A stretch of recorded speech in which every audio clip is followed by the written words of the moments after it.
Hallelujah, hallelujah, praise the Lord. So, again, I welcome you in the name of our Lord and Savior Jesus Christ. And I'm thankful that, God has given all of us this opportunity so we can come together and we can meditate on His name. And we have this incredible and profound scripture today. And while I was preparing for this sermon, for this scripture, God has really blessed me.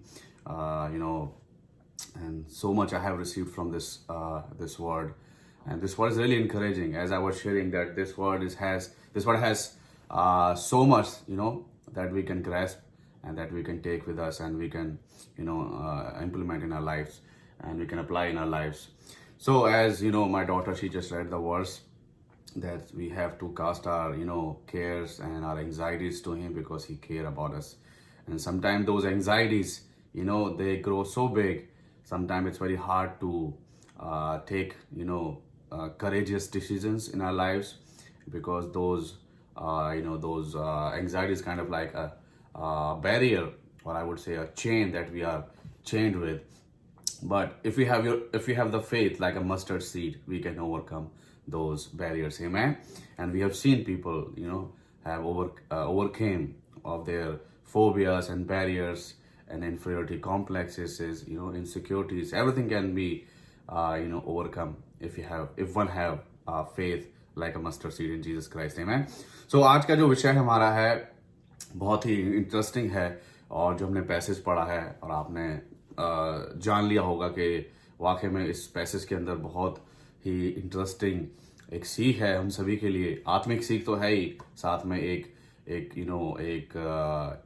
जो practical सीख जो है संसार में हम रहते हैं उसमें जो सीख हमें मिलती है वो भी है। और जैसे कि आज का मैंने शीर्षक दिया है, I have given this word a title that utilize उपयोग का उपयोग करें। And we have to actually utilize what you have been given. जो भी हमें मिला है, जो भी सोर्सेस हमारे पास हैं, जो भी साधन हमारे पास है और जो विश्वास हमारे पास है, उस विश्वास का हमें इस्तेमाल करना चाहिए। और कभी कभी इस संसार में हम जब रहते हैं, परेशानियों कठिनाइयों का जब हम सामना करते हैं, when we face challenges in our lives, and sometimes we kind of like compromise with the things we have, or that what can be done, कुछ जो हो सकता था या हो सकता है वो हम नहीं कर पाते हैं, क्योंकि जो समुद्र की लहरें होती हैं, जो परेशानी दिक्कत होती हैं, या कभी हम चाहते हैं कि बस हम अपनी नाव में हम बैठे रहें, सुरक्षित, बिना किसी एक एक्सपेरिमेंट या रिस्क के आराम से रहें तो ही बेटर है। लेकिन अगर हम देखें जितने भी आविष्कार हुए हैं, किसी ने कहा भी है कि necessity is the mother of invention. जो आवश्यकता है वो आविष्कार की जननी है। बिल्कुल सही बात है, आवश्यकता होती है तो इंसान कुछ ना कुछ करता है। लेकिन someone there's a person named Willis, and he basically contradicts this. He says not just the necessity, basically the knowledge and experiment are its parents. So yes, that's so true. Knowledge and the experiment, the risk, they are the parents of inventions. And we have seen how people have invented things, because of their invention our world has a different picture, और एकदम बिल्कुल दूसरा है रुख कर दिया उनके inventions ने। बिजली की इन्वेंशन देख लीजिए, फोन की इन्वेंशन देख लीजिए, इंटरनेट की इन्वेंशन देख लीजिए, और इस तरीके की तमाम इन्वेंशंस हैं। पूरे संसार का जो एक पूरा नक्शा मतलब बदल चुका है अगर हम कंपेयर करें अर्ली सेंचुरीज में, और आज का प्रेजेंट जो युग है बहुत ही डिफरेंट है और बहुत ही तरक्की भी कह सकते हैं इसको, बहुत अच्छी बात भी है। लेकिन वो किसी न किसी के डिसीजंस थे, किसी न किसी का एक रिस्क था, एक्सपेरिमेंट थे, उनके पास जो साधन थे उनको इस्तेमाल किया। एक बहुत अच्छा कोट है, मैं स्टार्ट करता हूँ, that's written by doctor Prem, and he writes, and I quote, creativity isn't finding something new. Creativity isn't finding something new. It is rearranging what you already know into a new mode.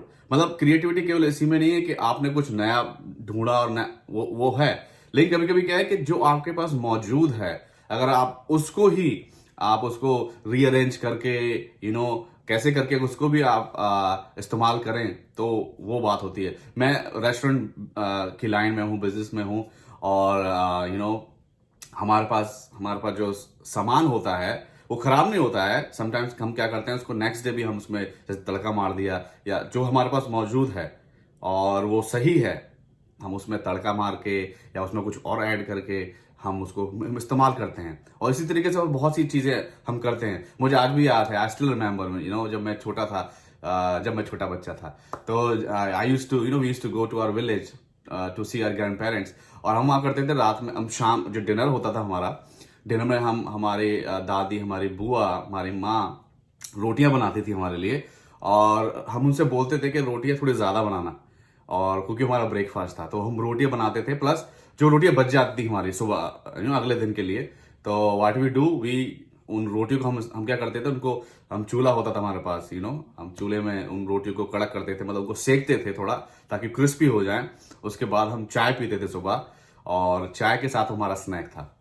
तो we utilize those in that way, and which is good. बजाय इसका waste करने के हम उसको utilise कर सकते हैं। यूटिलाइज करना बहुत ही जरूरी। हम बोलते हैं ना कि ये प्लास्टिक्स हैं और भी जो रिसाइकिल हम कर सकते हैं, उनको हमें रिसाइकिल करना चाहिए, उनको हमें ट्रैश में नहीं फेंकना चाहिए। हमारे यहाँ पर यूएस में बहुत मुहिम चली हुई है कि जो स्ट्रॉज होते हैं उनको बंद किया जाए, क्योंकि जो स्ट्रॉ और प्लास्टिक का जो कूड़ा होता है वो ओशन में जाता है, उससे ओशन में पोल्यूशन होता है, और वो इन्वायरमेंट के लिए खतरा है। तो हमें यूटिलाइज करना चाहिए कि हम ना इस्तेमाल करें, अगर कर रहे हैं तो उनको सेपरेटली हम ट्रैश करें। सो ये सारी चीजें हैं जो कि हमें बताती हैं। चलिए, come back to this passage, and this passage basically it's speaking about the distribution. यहाँ पर जो है, जो वेल्थ है, जो उनकी जो उन्होंने जो उनको जो उनकी जो लैंड है जहां पर वो आ गए हैं प्रॉमिस लैंड में, वहां पर वो बंटवारा चल रहा है, जो कि जिसके बारे में परमेश्वर ने उनको आज्ञा भी दी थी जब वो प्रॉमिस लैंड में नहीं पहुंचे थे। उससे पहले ही परमेश्वर ने कहा था कि आपको इस रीति से जब आप पहुंच जाओगे, मैं आपके साथ हूं, एंड देन आपको जो है, you have to put lots and then you have to distribute the land among all tribes according to their strength. कितने छोटे कितने बड़े, उसके हिसाब से उनको चिट्ठी डाल के आपको ऐसा करना है। यह आज्ञा दी गई थी मूसा को, मूसा ने फिर यहोशू को दी। और जो हमने आज का पैसेज पढ़ा है, इसमें दो गोत्र की बात हो रही है, एक एफ्राइम है, एक मनश्शे है। और ये बेसिकली हम इसको एक तरीके से भी, इस तरीके से भी देख सकते हैं, ये एक 13वां ग्रुप, 13वां ट्राइब भी हो सकता है। It's a 13th tribe we can say. How? Because if we go back to its roots, इसके अगर हम पीछे जाएं, अगर हम उत्पत्ति की पुस्तक में पढ़ें, 48 अध्याय में पढ़ते हैं, तो 6ठी आयत में बेसिकली लिखा हुआ है कि यूसुफ जब मिस्र में था, तो मिस्र में उसने शादी की यूसुफ ने, और उससे 2 बेटे हुए, और वो 2 बेटे थे, जो बड़ा था वो मनश्शे था, और जो छोटा था वो एफ्राइम था।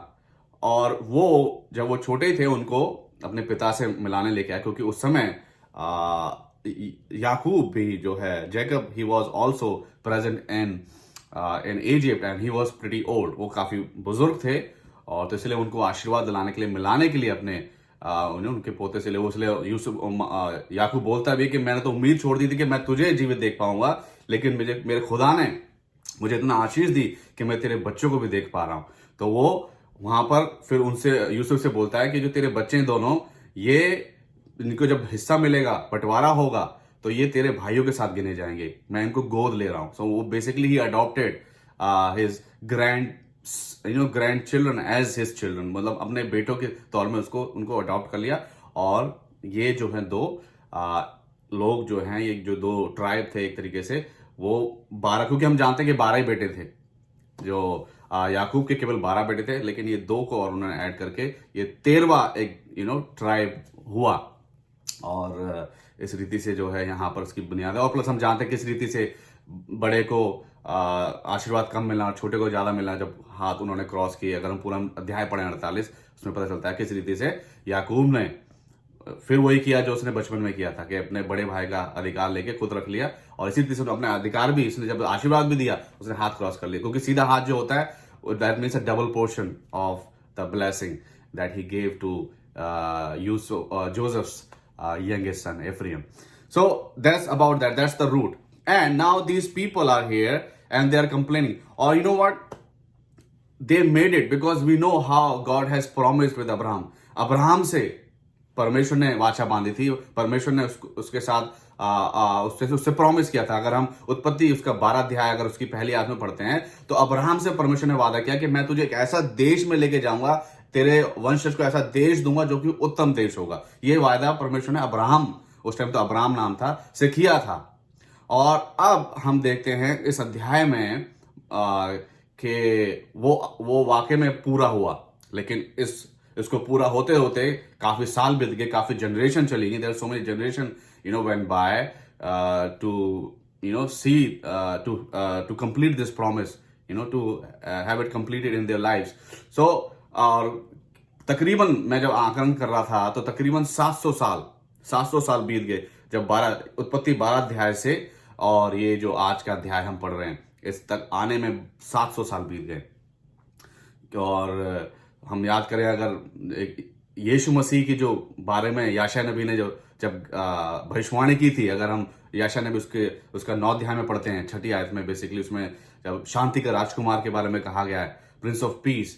सो उस भविष्यवाणी से लेके मत्ती में जब हम पढ़ते हैं जब यीशु मसीह का जन्म हुआ, उसमें भी बता रहे तकरीबन 700 साल क्या है पूरा होना, जो पूरा हुई भविष्यवाणी।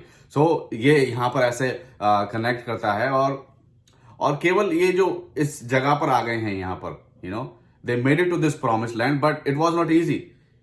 I was digging, I was finding out that Joshua basically has like when he was in the promised land, जब वो यरदन नदी पार करके इस तरफ आ गए थे कनान देश में, तो उन्होंने 13 बैटल लड़ी, 13 battle they fought and they defeated 31 king. Bible बताती है कि 31 राजाओं को यहोशू ने और इजरायलियों ने हराया परमेश्वर की सहायता से, और 13 बैटल लड़ी। लेकिन उससे पहले भी यरदन नदी से पीछे अगर हम जाएं पूर्व की ओर, तो वहां पर भी उन्होंने तकरीबन 5 जंगें लड़ी, 5 जंग लड़ी उसमें, और 5 जंग लड़के। और पहले हम जानते हैं कि निर्गमन की पुस्तक 17 अध्याय में उन लोगों से जो अमेलेकी लोग थे उन लोगों से जो है जंग हुई। सो अमेलेका से that was the first battle they fought with, जहां पर मूसा के जब हाथ उठते थे तो इजरायली जीतते थे, जब मूसा के हाथ नीचे हो जाते, थक जाते थे, भर जाते थे, तो जो अमेलेकी हैं वो प्रबल हो जाते थे। और वहां पर हमने पहली बार हमने देखा है यहोशू लड़ते हुए, यहोशू लड़ रहा है वहां पे। तो इसी रीति से अगर 5 और है तो कुल मिला के हम कह सकते हैं कि 18 जंगें हुई और कितने सारे राजाओं को हराया गया, कितना कुछ सहा गया, कितने लोग जंगल में ही रह गए, नहीं पहुंच पाए, मूसा नहीं पहुंच पाया, हारून नहीं पहुंच पाया। लेकिन अब ये 12 और 13 गोट जो ये हैं वो यहां पर पहुंचे हैं। अब यहां पर एक बात शुरू हुई है कि अब ये लोग जो हैं अब ये कंप्लेन कर रहे हैं। We see here a complain, but this complain basically has something, कुछ है इसके अंदर, कंप्लेन के अंदर भी, क्योंकि कंप्लेन करते करते भी बोल रहे हैं कि परमेश्वर ने बहुत आशीष दी है, तो परमेश्वर का अस्तित्व भी वहां पर है, लेकिन साथ साथ वो कंप्लेन भी कर रहे हैं। और कंप्लेन करने की जो ये प्रथा है, it's not just new, it's an old tradition. These people they murmured from the beginning the day they cross the Red Sea, even before that they murmur, they just complain, they make excuses, they remember their old days, the onions, garlic, so they have this in their blood, but they have to see what how much they have made it, कितना आगे तक उन्होंने पहुंच चुके हैं, उस जगह पर भी आ चुके हैं। लेकिन फिर भी यहाँ पर अगर हम यहोशू उसका 13 अध्याय पढ़ते हैं तो उसमें लिखा हुआ है कि जब बताया गया कि यहोशू जब बूढ़ा हो गया तो परमेश्वर ने कहा कि अब तू बूढ़ा हो चला है, लेकिन अभी भी क्या है, बहुत से ऐसे प्रदेश हैं, बहुत से ऐसे अभी भी बहुत कुछ हासिल करना बाकी है। लेकिन अभी तू क्या कर, अब इन गोत्रों के हिसाब से ये चिट्ठी डालकर इनको बांटना, इनको देना शुरू कर दे, ताकि जितना तुमने किया है अब आगे जो तेरे आगे जो लोग आएंगे उनको भी करना पड़ेगा। सो अब ये जो हैं इस वे में चल रहे थे, इसलिए चिट्ठी डाल के वो बांट रहे थे। और चिट्ठी के बेसिकली नाम जो निकल रहा था वो कोई पर्सनल किसी का वो नहीं था कि मेरा किसी होता है ना कि हम अप्रोच कर देते हैं, अपना जैक लगा देते हैं वी गिव ब्राइब और कि हाँ भाई मेरा ज्यादा निकालना, मुझे अच्छी जगह निकालना। और जबकि इनका इफ्रेम और मनश्शे इनका जो था, इनको बहुत अच्छा जगह मिली थी। इनको यरदन नदी के किनारे, समुद्र के किनारे बहुत अच्छी फलवंत फ्रूटफुल जगह इनको मिली थी। और लेकिन फिर भी कुछ चीजें हैं जो यहां पर हैं जिनके बारे में हम बात करेंगे। सो 3 चीजें हैं basically, it speaks about a poor utilization, वो उनके बारे में बात करेंगे। एक मुझे एक चीज याद आती है। there was one couple and wife asked her husband, how do I look? Women, they always ask, how do I look in this dress? So she asked, how do I look? And then the husband replied, with your eyes. And then we can imagine the result, what the result gonna come after this.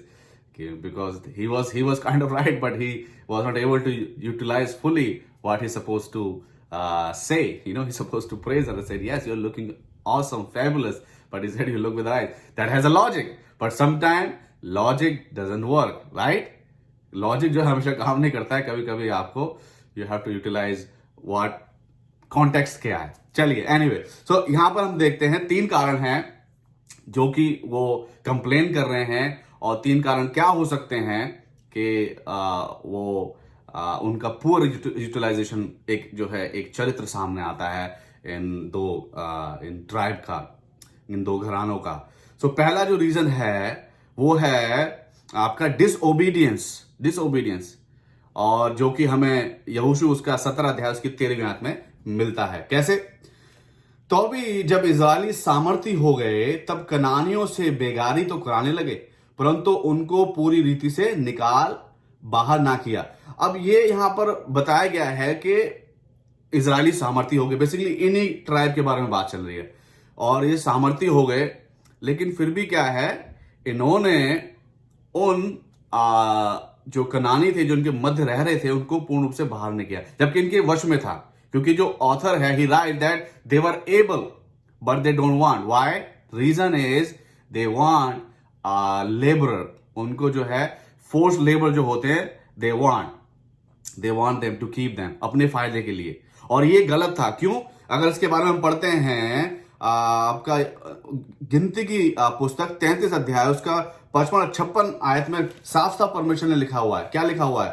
परमेश्वर कहते हैं, परंतु यदि तुम उस देश के निवासियों को अपने आगे से ना निकालोगे तो उनमें से जिनको तुम उसमें रहने दोगे वे मानो तुम्हारी आंखों में कांटे और तुम्हारे पंजरों में कीले ठहरेंगे, और वे उस देश में जहां तुम बसोगे तुम्हें संकट में डालेंगे। ये होगी पहली बात। दूसरी बात क्या है? और उनसे जैसा व्यवहार करने की मनसा मैंने की है वैसा ही तुमसे करूंगा। क्योंकि जो कनानी थे ये मूर्ति पूजक थे, ये बलि चढ़ाने वाले थे, ये अपने बच्चों की बलि चढ़ाते थे, इनसे परमेश्वर घृणा करता था। और परमेश्वर कह रहा है कि अगर तुमने उनको अपने मध्य में रहने दिया, वो तुम्हारे लिए एक तो पंजर का काम करेंगे, आंखों में कटारे का काम करेंगे, चुभेंगे, और लेकिन अगर तुमने फिर भी रहने दिया, और तो जैसी मेरी मनसा है कि उनके साथ व्यवहार करूं वैसा व्यवहार मैं तुम्हारे साथ भी करूंगा। ये परमेश्वर ने बहुत पहले ही इजरायलियों से कह दिया था। ये चीज जानने के बाद, मानने के बाद भी फिर भी हम देखते हैं वचन कहता है कि इन्होंने उन लोगों को अपने पर्सनल इंटरेस्ट के लिए जाने नहीं दिया। और ये वाकई में जब डिसओबीडियंस लाइफ में होती है, and that's it's the biggest root of our failure in utilisation. हम लोग यूटिलाइज नहीं कर पाते क्योंकि हम लोग वी आर डिसओबीडियंस के synonyms I can say like lack of discipline, और we can say comfort zones like laziness. ये कारण होते हैं कि हम अपना जो भी हमें चीज मिली हुई है उसको हम यूटिलाइज नहीं कर पाते हैं, because we have this problem and these people have this problem as well, कि भाई उन लोगों को अपने बीच में रखा हुआ है केवल इसलिए कि उनसे वो बेगारी में कार्य करा सकें। और दूसरा जो रीजन है, बेसिकली देयर आर 3 डी हैं जो रीजन है उनके, कि they have a poor utilization skills. और द फर्स्ट इज डिसओबीडियंस, और दूसरा है डिसकंटेंट, जो कि असंतोष। 14वीं आयत बताती है, 14वीं आयत को पढ़ते हैं। यूसुफ की संतान यहोशू से कहने लगी, हम तो गिनती में बहुत हैं, क्योंकि अब तक यहोवा हमें आशीष ही देता आया है। अब यहां पर हम ये कह रहे हैं कि हमें यहोवा आशीष ही देता आया है और हम गिनती में बहुत हैं, फिर भी तूने हमारे भाग के लिए चिट्ठी डालकर क्यों एक ही भाग दिया है, एक ही अंश दिया है। So they are complaining about what they have received, and they are assured that whatever, like the Lord has came out, it is the will of God for them. परमेश्वर की इच्छा के अनुसार ही वो भाग उनको मिला है। और एक इंटरेस्टिंग बात आपको बता देता हूं कि जो यहोशू है, यहोशू भी एफ्रेम, जो एफ्रेम का जो घराना है उसी से ताल्लुक रखता है। अगर हम गिनती की पुस्तक में पढ़ें, उसका 13 अध्याय उसकी 8वीं आयत को पढ़ते हैं, तो हमें पता चलता है कि यहोशू जो है, उसका नाम पहले होशे था, होशे का नाम आगे चेंज किया। 16वीं आयत को अगर हम पढ़ते हैं, मूसा ने उसका यहोशू रखा गया, लेकिन वो एफ्रेम घराने से ताल्लुक रखता था। तो ये एक ही घराने के लोग हैं, लेकिन फिर भी देखो यहां पर जो यहोशू है वो पक्षपात नहीं कर रहा है। हो सकता कर सकता था कि ये मेरे ही घराने के हैं, क्यों ना मैं इनको कुछ ज्यादा कर दूं, कुछ थोड़ा एक्स्ट्रा कर दूं, कोई बात नहीं, किसी को क्या पता चलेगा, मैं थोड़ा और एक्स्ट्रा उनको दे सकता हूं या कुछ और कर सकता हूं उनके लिए, अच्छा भलाई के लिए। लेकिन आप देखते हैं कि क्योंकि परमेश्वर का जो वचन है वो किसी की मतलब वो पक्षपात नहीं करता है, वो दो धारी तलवार है, वो दो धारी तलवार है, सच का साथ, अच्छाई के लिए। और यहीं पर हम देखते हैं कि यहोशू उनके घराने का होने के बावजूद भी वो उनका पक्षपात नहीं कर रहा, बल्कि उनको सीख दे रहा है। वो सीख हम देखेंगे, वो सोल्यूशन है basically. It's a solution that Joshua is basically was giving to his own people, his own tribe people, I would say. तो सेकंड वाज डिसकंटेंट, असंतोष। और हम देखें अगर निर्गमन उसका 20 अध्याय की 17वीं आयत को हम पढ़ते हैं, तो ये 10वीं आज्ञा थी जो कि वो तोड़ रहे थे। They have to be content, जो भी तुम्हारे पास है उस पर आप संतोष करो। अपने पड़ोसी की चीजों को देखकर, उनके घर बार को देखकर या उनके पति पत्नी को देखकर तुम्हें लालच नहीं करना है, तुम्हें मन में गंदे विचार नहीं लेके आने हैं। तुम्हें जो मिला है उस पर ध्यान दो। whatever you have been given, utilize it, pray to God and he will make the way, he will provide, right? वो आशीष देगा। इतनी आशीष दी है, इतनी विजय दी है, लेकिन अभी क्या है? Utilize what you have. But that's the second biggest reason कि हम लोग यूटिलाइज नहीं कर पाते हैं जो हमारे पास सुविधाएं, जो हमारे पास चीजें हैं। वी वेट एवरीथिंग व्हेन सब कुछ रोजी रोजी होगा, सब कुछ ठीक होगा, then we gonna make a next move. नहीं, sometime God wants us, like I always say, you have to start where you are, and then the synonym can be a greedy lack of trust in the God, and that's really true. Maybe they were discontent because they have a lack of trust in God, क्योंकि वो सोचते थे कि क्या पता हमें, अब तो चिट्ठियां एक बार बढ़ गई उसके बाद हमें क्या, फिर हम लड़ते फिरेंगे, किससे लड़ेंगे? अपने घराने से लड़ेंगे।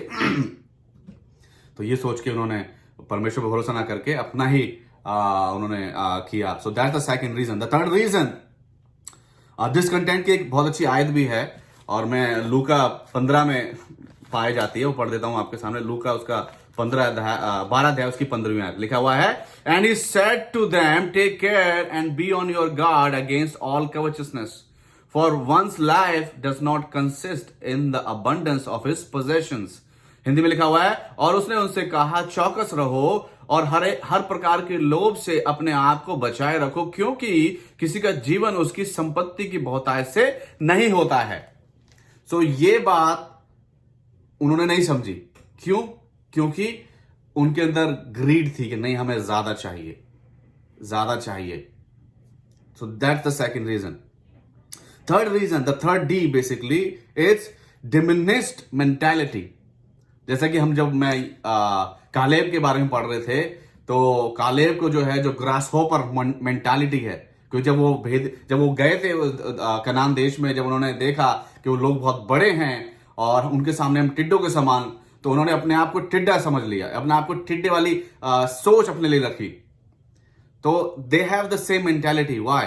इसके बारे में हम पढ़ते हैं आपका उसकी 16वीं आयत में पढ़ते हैं। 16वीं आयत में क्या लिखा हुआ है? 16वीं आयत में लिखा हुआ है, यूसुफ की संतान ने कहा, वह पहाड़ी देश हमारे लिए छोटा है और बेतशान और उसके नगरों में रहने वाले और इजराइल की तराई में रहने वाले जितने कनानी नीचे के देश में रहते हैं, उन सबों के पास लोहे के रथ हैं। उनके पास क्या है? लोहे के रथ हैं। सो ये बेसिकली उनके लिए क्या था कि उन लोहे के रथ को, उन लोगों को वो क्या, they have made those people bigger and they have made themselves smaller. So they're still living in this mentality, in this grasshopper mentality, and that really stops us. That really, put chains in our feet. हमें रोकते हैं वो. हम सोचते हैं कि हमारे अंदर कमियां हैं, हम छोटे हैं, हम नहीं कर पाएंगे, and then we make excuse. We started to murmur and complain. अपने आप को हम छोटा आंकते हैं, और जब हम अपने आप को छोटा आंकते हैं तो हम किसको छोटा आंक रहे हैं? क्योंकि परमेश्वर वचन कहता है कि हम किसकी रचना हम हैं और किसके रूप में हम बनाए गए हैं। हम परमेश्वर के सदृश बनाए गए हैं, परमेश्वर के हाथ की magnificent we are the creation. अगर हम अपने आप को छोटा आंक रहे हैं, दैट मीन्स हम अपने बनाने वाले को, अपने सृष्टिकर्ता को, रचनाकार को हम छोटा आंकते हैं, और जो ये लोग कर रहे थे। And that's the another reason people can not utilize what they have, क्योंकि वो सोचते हैं कि नहीं, हमसे शायद नहीं हो पाएगा, इसके लिए शायद हमें एक बहुत अच्छा एक कोर्स करना पड़ेगा, हमें पढ़ना पड़ेगा, या अच्छी बात है, वो भी जरूरी है, लेकिन समटाइम्स टाइम, क्योंकि it's all about the time, किस टाइम पे किस जगह पर आप हो, कहां हो, क्या है सिचुएशन आपकी, कहां से आपको स्टार्ट करना। You can not wait, you have to do it, you have to utilize what you have. But these people, this tribe came up with, oh no, these people have, the iron, chariots, and these people are mighty. There are so many people. How can we gonna fight them again? No, just give us something like, easy solution. हमें थोड़ी और जगह दे दो। हम क्यों अपने इस comfort zone से बाहर निकलें? क्यों हम किसी के सामने किसी से बात करें, किसी को फेस करें? क्यों? क्या जरूरत पड़ी है? We are living our life, हम लोग जी रहे हैं, but that's not enough. But if you want to do something, you have to do something, right? You want something, you do something. So that's what the third reason that really stop us, that we're not able to do what we can do, what the resources we have we can do. वो जो resources उनके पास है उसके बारे में आपको बताऊंगा मैं, to make it more clear. So these are the three reasons, and we have one very great one example. एक एग्जाम्पल है जहां जो मैं बताता है कि किस रीति से आपके पास जब होता है आप उसको सही, आप उसका इस्तेमाल नहीं कर पाते हो. अगर हम मरकुस उसका 9वां अध्याय निकालें और अगर हम 17 से पढ़ें आगे 29 तक, तो हमें वहां पर we find one incident, and that incident basically it's about a healing. एक बच्चा है, एक लड़का है जिसके ऊपर एक दुष्ट आत्मा है, और वो दुष्ट आत्मा उसको जो है कहीं भी पटक देती है, और वो जब पटकती है वो ऐंठता है, उसके मुंह से झाग आता है, और उसकी वजह से वो बहुत कमजोर, वीक होता जा रहा है. और इसलिए उसका पिता, जब उसको मालूम चला कि प्रभु यीशु मसीह उसके चेले यहां पर हैं, प्रचार हो रहा है, चंगाइयां हो रही हैं, तो वो अपने बेटे को भी लेके आता है वहां पे कि चंगाई मिल सके. और यीशु मसीह वहां पर बिजी कह सकते हैं, just imagine that he was busy in something, or maybe he's preaching, and this guy, because whenever Jesus Christ is preaching or doing miracle or healing, we see that there are a lot of people gathered. There is a crowd, a multitude of crowd always there present, and then this guy basically he wasn't able to reach out to Jesus Christ. He reached out to his disciple, and disciple were not able to take that demon out of that boy's body. उस बेटे की शरीर में से ये चेले, जो कि यीशु मसीह के साथ रहते हुए काफी समय हो चुका था, नहीं निकाल पाए. So basically Jesus Christ, they were the disciple of Jesus Christ. They were listening and hearing the teaching, and they were experiencing the miracles were happening, but they were not able to take that demon out. Although we know, अगर हम आगे पढ़ते हैं, that Jesus Christ has given the reason. What was the reason they were not able to take that demon out from their body, from that boy's body? And that really made Jesus Christ little frustrated. It was not Jesus Christ not frustrating on the disciple but on all people, because they were just, बहुत से लोग क्या थे, they were just there to experience, to see a miracle, but their heart are still hardened. Their heart are not still able to grasp that Jesus Christ is the promised Messiah. Jesus Christ is the Son of God. So that really bugged Jesus Christ, that these people, they wanted to come here to see a miracle, but their heart is still, hardened. The stone heart they're carrying. And even he was frustrated, of course, with his disciples, because disciples were learning everything, but still they failed. So they're not able to utilize what they have. It's not just one time, it's not just one event where disciples, they failed in utilizing what they have. We know Judas, यहूदा इस्करियोती, हालांकि वो पहले से निर्धारित था कि किस रीति से होना, मगर उसको we seen a different perspective that we find that Judas, one of the disciple, was failed in utilization. यीशु मसीह उसके पास थे, उसने देखा किस रीति से यीशु मसीह ने 10 से 12-15 हजार लोगों को खाना खिलाया. He can provide, but he still sold him for 30 pieces of silver. So he failed in utilizing what he had. हम भी, हमारे जीवन में ऐसा होता है कि कभी हम भी हमारे पास जो भी मौजूद होता है उसको हम इस्तेमाल नहीं कर पाते हैं. और यही यहाँ पर हुआ. We have these 3 reasons also with us, disobedience, lack of discipline, lack of trust, discontent, and then diminished. छोटा आंकना अपने आप को, कि अपने आप को सोचना कि हमसे नहीं हो सकता है. तुम हमसे नहीं हो सकता है, हमें मालूम है, लेकिन उससे हो सकता है, वो करवा सकता है. आमीन.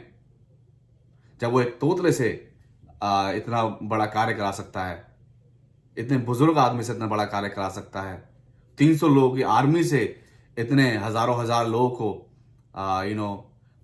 मरवा सकता है, विजय दिला सकता है, वो कुछ भी कर सकता है. उस पर भरोसा करना चाहिए. So ये रहे उसके 3 reason, 3 Ds. Now we have 3 Cs, which is how they can utilize, or we can say a solution. What is the solution for us to understand how we can utilize what we have? हम जो हमारे को मिला हुआ है, उपयोग का हम उपयोग कैसे कर सकते हैं, वो 3 हैं C. तो पहला C क्या है? कंटेम्पलेट. बहुत इंपॉर्टेंट है. कंटेम्पलेट का मतलब है कि you have to think about, विचार करना, डिटेल में जाना, विस्तार में जाना, समझना कि क्या हमारे पास है, क्या चीजें हमारे पास है, क्या प्रॉप्स हमारे पास है, इसको हम कैसे यूटिलाइज कर सकते हैं. चाय बनाते हैं हम लोग, राइट? We make tea. पानी गर्म करना है, पानी के बाद हमें अदरक डालनी है, और अदरक जो लोग इलायची वगैरह मसाले डालते हैं वो डालने हैं, चाय पत्ती डालनी है, दूध डालना है, उबालना है. डिटेल में आपको पता ही नहीं है कि पहला स्टेप क्या है, तो फिर तो मुश्किल है. पहले क्या डालना है, क्या नहीं डालना, क्या इंग्रेडिएंट्स होने चाहिए. So you have to be detailed, you have to contemplate, विचार करना पड़ेगा. If you have to utilize, you have to think about it. And these people, they failed to think about. 15वीं आयत को पढ़ते हैं. कैसे? यहोशू ने उनसे कहा, यदि तुम गिनती में बहुत हो और एफ्राइम का पहाड़ी देश तुम्हारे लिए छोटा हो, जो परजियों और रपैयों का देश. परजियों रपैयों बेसिकली ये लोग थे जो बहुत बलवान थे, उनका जो बहुत बड़े कद काठी में हुआ करते थे. उसमें जाकर पेड़ों को काट डालो. So now basically Joshua basically giving them that advice, or basically he's saying, okay, we know if the place is little stiff for you, little smaller for you, what you can do, you can go to these people's surrounding, and they have this forest, जंगल है, उस जंगल को काटो. Think about it. जब यहोशू को ये बात समझ में आ सकती है, तो इन लोगों को समझ में क्यों नहीं आ रही थी? क्योंकि they don't want to utilize what they have. So they want just a handout. And that's what Joshua said. No. 15 verse कहती है, 15वीं आयत कहती है कि नहीं, वहां पर जाओ, उन लोगों से लड़ो. Fight for it. Easy नहीं, fight for it. Whatever you need, you have to fight for it. जाओ, लड़ो, और लड़ना भी नहीं है तो वो जंगल काट दो. वो जंगल है, वहां पे घना जंगल है, पेड़ काटो. अब जंगल कटेगा तो आपके लिए जगह बन जाएगी. utilize it. But that was what we have seen, what they had. So that's the first point I have. First see, contemplate. सोचो, विचार करो, इस क्यों है, क्यों कर रहे हो, क्या आशा है. अगर हम पढ़े एक वचन उसका पहला तिमोथियस उसका 4 अध्याय उसकी 10वीं आयत. First Timothy chapter 4 and verse 10, what speaks about? For to this end we toil and strive, because we have our hope set on the living God, who is the Savior of all people, especially of those who believes. क्योंकि हम परिश्रम और यत्न इसीलिए करते हैं कि हमारी आशा उस जीवते परमेश्वर पर है, जो सब मनुष्यों का और निज करके विश्वासियों का उद्धार करता है. ये हमारी आशा है, इसलिए हम परिश्रम करते हैं, यत्न करते हैं. इस चीज का विचार करना है. इस चीज का विचार करना है कि जो भी हम कर रहे हैं, ये यत्न हमारा जो भी हमारा परिश्रम है, हम इस उम्मीद से कर रहे हैं कि हमारा उद्धारकर्ता प्रभु यीशु मसीह हमारे साथ हैं, और ये यत्न हमें उनकी ओर नजदीकी में लेके जाएगा. उनके हृदय में हमारे प्रति और एक प्रेम उमड़ेगा. वो जो वाचाएं, जो वायदे हैं, वो उनको स्मरण आएंगे. अगर हम गिनती की पुस्तक में पढ़े हैं, वहां पर एक बहुत अच्छी एक बात लिखी, मैं पढ़ रहा था तो उसमें मुझे पता चला कि वहां पर 2 तुरही बनाई गई थी, और उसमें लिखा हुआ है कि जब भी वो तुरही बजाई जाएंगी, दैट मीन्स अगर आप मुसीबत में हैं और आपने तुरही बजाई है, तो वचन कहता है कि और भी रीजन है वो तुरही बजाने की. 1 बजेगी, 2 बजेगी, और जब 2 बजेंगी तो क्या होगा, और किस रीति से मतलब दम भर भर के जब बजाएंगे तो एक तरीके से चिन्ह होगा, एक तरीके से एक सिग्नल होगा जो कि परमेश्वर के पास पहुंचेगा, और परमेश्वर स्मरण करेगा तुम्हारे बारे में और तुम्हारी सहायता करेगा. आमीन. सो ये यहां पर था जो उन्हें करना चाहिए था, ये सोच के कि ये जो परिश्रम यत्न करेंगे हम, ये परमेश्वर के लिए होगा, परमेश्वर की बड़ाई इसके द्वारा होगी, और परमेश्वर की एक इच्छा जो होगी वो पूरी होगी. सो पहला सी होगा contemplate, and that's really gonna help us to utilize in our lives also. Second is cultivate, जिसका मतलब होता है विकसित करना. सोच लिया आपने, अब विकसित करना है. अब यू हैव टू एक तरीके से you have to put it on the floor, मतलब आपको लेके आना है, जिसका सिनोनिम है, which is I have written here cultivate का हो गया कि यू हैव टू कि करो उसको, you have to just do it. जो भी विचार किया है, जो लिखा है, अब उसको करने की बारी है, कल्टीवेट करने की बारी है, विकसित करने की बारी है. और विकसित करने के समय में, जैसे कि इनके लिए कहा गया कि they have to cut it, उनको वो जंगल काटना पड़ेगा, उनसे लड़ना पड़ेगा. एंड देन 17वीं आयत में क्या लिखा हुआ है, फिर यहोशू ने एप्रैमी क्या मनश्शे अर्थात यूसुफ के सारे घराने से कहा, हां तुम लोग तो गिनती में बहुत हो और तुम्हारी सामर्थ्य भी बड़ी है, इसलिए तुमको केवल एक ही भाग ना मिलेगा, और एक भाग ना मिलेगा. उन्होंने तो ये बोल रहा है, basically he was trying to boost them up. Joshua was trying to boost them up, boost their morals up, that you are in great number. You are, all powerful. So you deserve big. You deserve more. But he's not saying, okay, I'm going to add another 2 or 3 portions into your wealth. No. He was basically reminding them that you have everything. You are blessed. You are all powerful, you are mighty, and you deserve more. It's like a motivational speech he was giving them so they can boost up, their morals can go high, and they can strive for whatever they are thinking, so they can utilize it. So the cultivate is very important. विकसित करना, जो आपके अंदर है उसको उजागर करना, उसको लेके आना कि हाँ, अगर ये कहावत है ना कि 100 सुनार की 1 लोहार की, तो जो एक चीज आपके अंदर पॉजिटिव है, one positive thing you have, one positive aspect you have, you can just bright that one. उसको विकसित करो, उसी पर ध्यान करो, उसी पर फोकस करो. जो बाकी जो 99 नहीं है उन पे भी ध्यान देना है, लेकिन जो एक है उसको और बढ़ाओ, उसको आग में उसको और आग लगाओ. तो क्या होगा, वो और बढ़ेगा. So that's the fundamental I would say to utilize for utilization, कि जो भी एक चीज आपके अंदर है उस चीज को बढ़ाओ। हो सकता है आपके अंदर विश्वास है, विश्वास करने की आप विश्वास करते हैं, और आप आशावादी इंसान है, या और भी ऐसी कोई ऐसी चीज आपके अंदर है, उसी टैलेंट को आप बढ़ाओ। देन जो आपके पास आसपास होगा, होता है ना, एक लेवल क्रॉस हो जाता है। जब एक चीज पे आप ध्यान दिया, वो एक सही जगह पर पहुंच गई, then you cross to the next level, you jump to the next level, you jump to the next level, then you reach to your destination. तो इसी रीति से जो भी आपके पास है, बस कल्टीवेट, उसको जो है कल्टीवेट करो। विचार किया, विचार के बाद उसको विकसित करना है, कल्टीवेट करना है। क्योंकि अगर हम उत्पत्ति उसका 2 अध्याय उसकी 15वीं आयत में पढ़ें, उसमें क्या लिखा हुआ है? परमेश्वर ने मनुष्य को रच दिया, आदम को रच दिया, और आदम को उस अदन की वाटिका में रख दिया। किस लिए रखा? कि उसकी सेवा हो? नहीं, वचन कहता है कि आदम को रखा गया उस अदन की वाटिका में ताकि वो उसकी रखवाली करे, वहां पर काम करे, जो पशु पक्षी हैं, पेड़ पौधे, उनको नाम दे, देख रेख करे। He was the care taker. वो जिम्मेदारी थी। वचन में हमारा अगर हम वचन थेसलोनी में अगर हम पढ़ते हैं, तो तिमोथी में पढ़ते हैं, तो एवन वचन कहता है कि जो अपने कार्य नहीं करता है तो उसको खाने का भी अधिकार नहीं है, और जो अपने रिश्तेदारों को, अपने कुटुंबियों का जो ध्यान नहीं रख पाता है, वो गैर विश्वासी जो होते हैं, उनसे भी उसका विश्वास जो है खराब है, गलत है।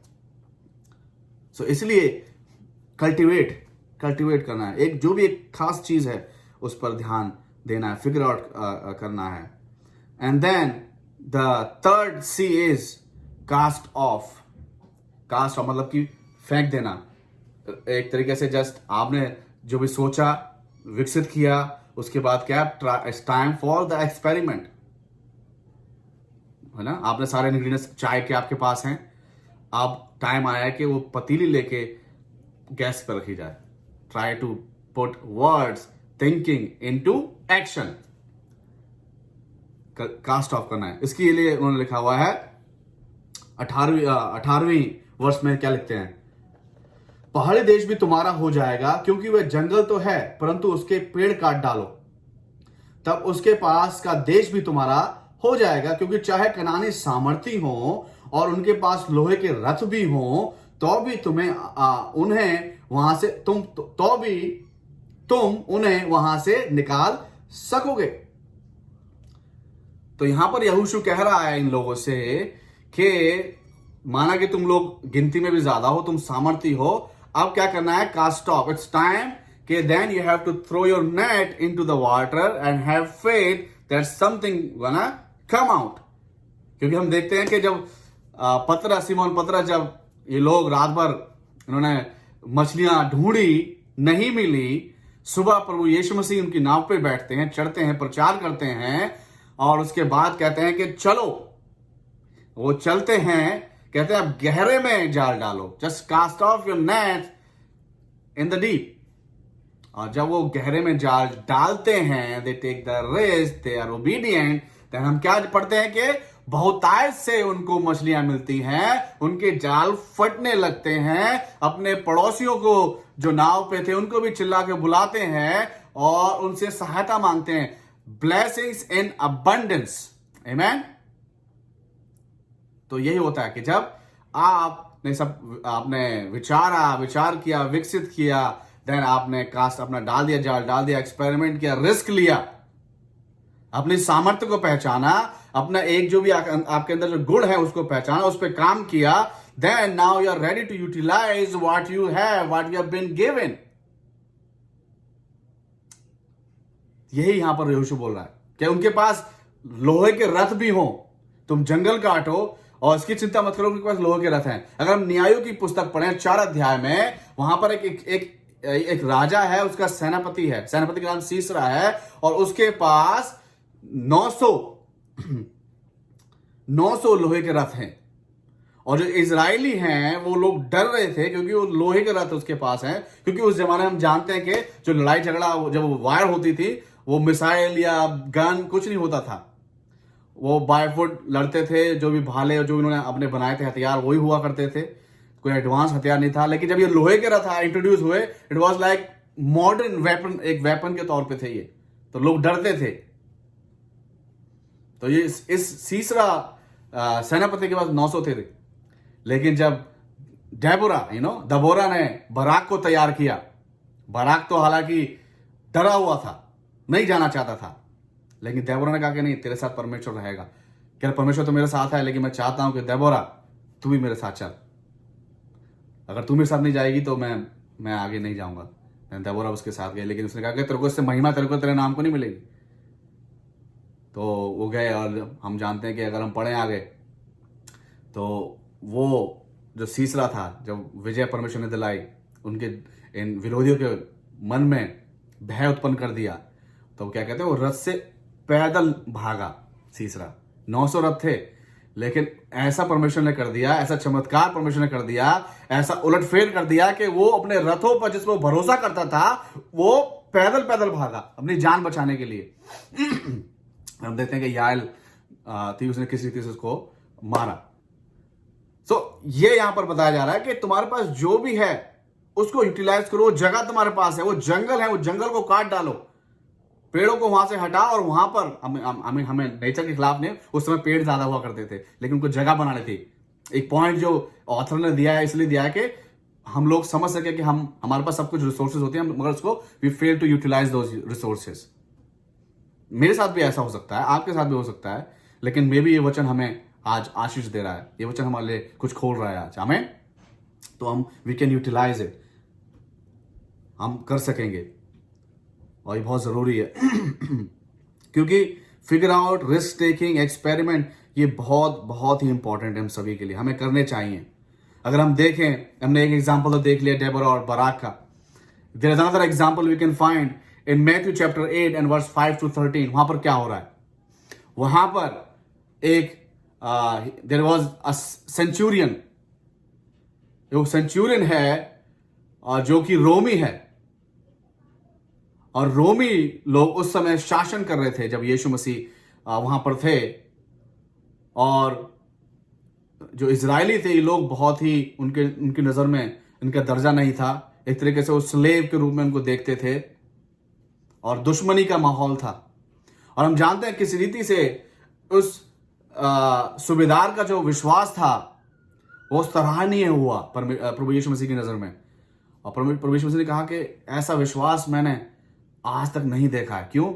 क्योंकि वो एक रोमी प्रांत का होके, इतने बड़े ओहदे पे होके, वो कहता है कि प्रभु यीशु मसीह आप सिर्फ वहां से बोल ही दोगे तो मेरा जो सेवक है वो चंगा हो जाएगा। तो basically he was utilizing whatever he had, जो उसके पास था, जो उसने सुना था प्रभु यीशु मसीह के बारे में, जो उसने जितना प्रभु यीशु मसीह को जाना था, क्योंकि बाइबल कहती है कभी उससे प्रभु यीशु मसीह से कभी वो मिला भी नहीं, लेकिन उसका जो दास था वो बीमार हुआ, इसको इतना उसके अंदर पावर थी कि उसको पता था कि अगर मेरे दास के लिए प्रभु यीशु मसीह वहां से प्रार्थना भी कर देंगे तो भी वो चंगा हो जाएगा। So that's the utilization of faith. कभी कभी हम अपने फेथ को यूटिलाइज नहीं कर पाते हैं, कभी कभी हमारे सिचुएशन, सर्कमस्टांसेस ऐसे होते हैं कि we fail to utilize our faith, we fail to utilize our believers life, मतलब क्राइस्ट लाइक लाइफ होती है, हम फेल हो जाते हैं उसको यूटिलाइज करने के लिए, दूसरे लोग तक पहुंचाने के लिए। सब कुछ है हमारे पास, लेकिन जो हमारे पास हम सोचते हैं नहीं है, हम उसी के ऊपर ध्यान केंद्र करते हैं, उसी के ऊपर हम ध्यान लगाते हैं, लेकिन वो गलत है, वो पर्याप्त नहीं है, हम अचीव नहीं कर सकते हैं। हमने देखा कैसे यहोशू ने उनको सलाह दी, कहा कि तुम्हें परमेश्वर आशीष देता आ रहा है, बहुत अच्छी बात। और पता है एक बात और है कि ये जो लोग थे, इब्राहिमी और मनुष्य जो खानदान के लोग थे, इनकी बेटियों को, क्योंकि आज के समय पे क्या है कि अब जाके शुरू हुआ है कि बेटियों को भी जो है बेटों के साथ हिस्सा मिलता है परिवार की जायदाद में, लेकिन ये प्रथा जो है विश्वासियों ने शुरू की है। हम जानते हैं कि सलाफोत जो उसकी बेटियां थी, जिसके पास बेटे नहीं थे, जो कि इन्हीं की ट्राइब से था, उसकी बेटियों को मूसा ने और यहोशू ने उनके चाचाओं के बीच में हिस्सा दिया। तो ये शुरू से ये हुआ है, to be fair, to be fair with all, equality for all. तो इतनी सारी चीजों के होने के बावजूद भी कभी कभी हमारा विश्वास का हम पूर्ण से यूटिलाइज नहीं कर पाते हैं। उस जो त्याग प्रभु यीशु मसीह ने क्रूस पे किया उसका हम यूटिलाइज नहीं कर पाते हैं। जैसे कि वो एक डाकू था, वो अभी भी प्रभु यीशु मसीह को जस्ट एक मिरेकल वर्कर के रूप में, मिरेकल जो करता है उसके रूप में देख रहा था। लेकिन जो दूसरा था उसने कहा कि नहीं, ये उद्धार करता है, मेरी सुधि लेना। सो हम यूटिलाइज हमें करना चाहिए।